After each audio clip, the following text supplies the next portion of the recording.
Anthropic launch Claude 3.7. Perplexity finds its voice. Inception Labs create a whole new type of LLM. Pika 2.2 with Pikaframes amazes everyone. And GPT 4.5 goes live, but fails to impress. I'm Lee, and this is the weekly AI Roundup.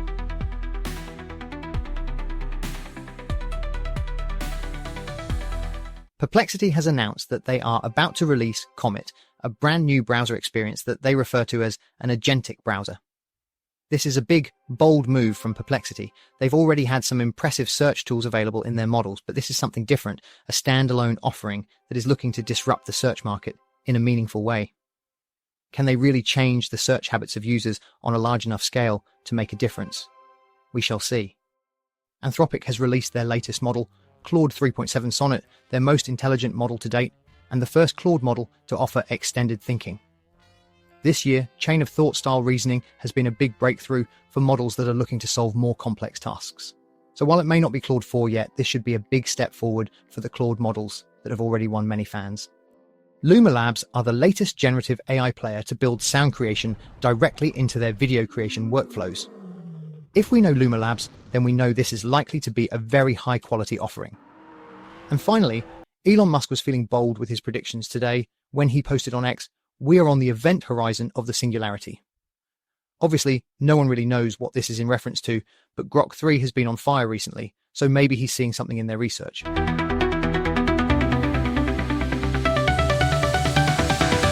DeepSeek R2 had been slated for launch in May, but the success of some of their competitors' recent models has put the pressure on. The release has now moved from May to as soon as possible. Will DeepSeek R2 have the same huge impact as their R1 model did? I guess we won't have to wait long to find out. Google's Gemini Code Assist is a rival to Copilot. It gives users a set of coding tools aimed to supercharge their productivity. Today, Google announced that the Gemini Code Assist tools would be available for free for all users with 180,000 code completions per month. With this huge allowance, it seems like Google are trying to take a big chunk out of Copilot's market share. Will they be able to tempt coders to make the switch? AI startup Convergence made headlines in recent weeks by launching a rival to Operator called Proxy. It was very well received and made some instant fans. Now they're back with Proxy Lite, a 3 billion parameter vision language model that's open source and can run on your local machine. That's quite the contrast to the $200 Operator offering from OpenAI. We can't help but root for Convergence with the approach that they're taking. Finally, OpenAI announced that deep research would now be available to all of its Plus subscribers, and that a version of advanced voice powered by GPT-4o Mini would be available to all ChatGPT users, even to those on the free tier. OpenAI are definitely feeling increased pressure to ship more often, and that's good for the users.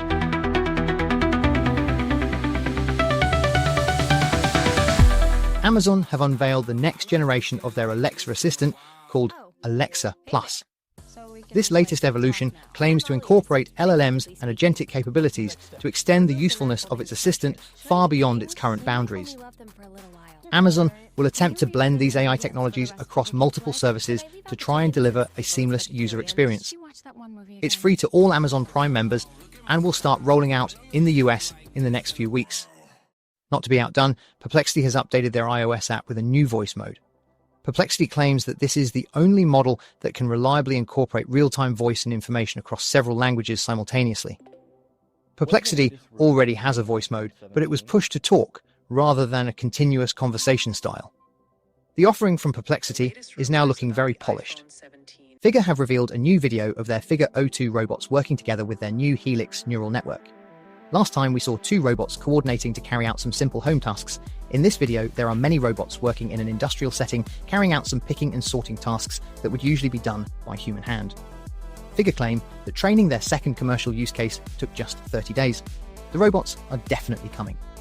Finally, the rumors of ChatGPT 4.5 continue to suggest that we'll see the launch happen this week, with some users claiming to have already seen a preview of it. It now seems fairly certain that we will see the release happen this week, with the smart money being on Thursday.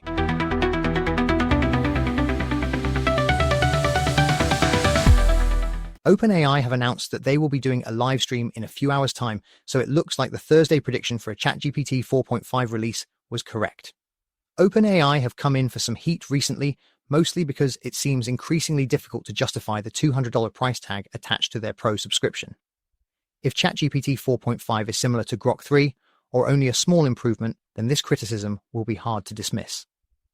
But do OpenAI really have the capacity to release something that will blow Grok out of the water right now? It doesn't seem so. It's crunch time for OpenAI. The little-known AI company Inception Labs has unveiled a whole new kind of AI model. Their Mercury model is being called a DLLM, or Diffusion Large Language Model. This means that the output is created and then incrementally refined from low to high fidelity.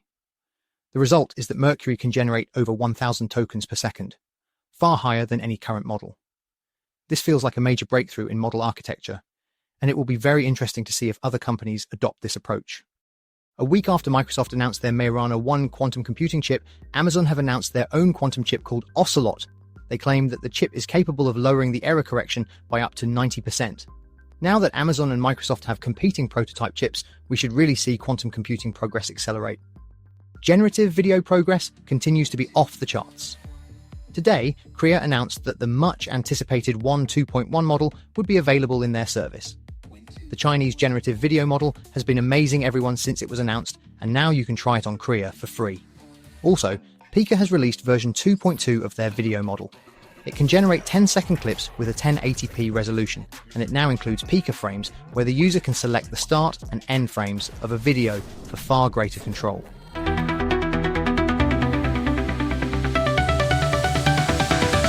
Prior to the release of ChatGPT 4.5, we predicted that OpenAI would have to launch something pretty special in order to stave off the criticism that it has faced recently.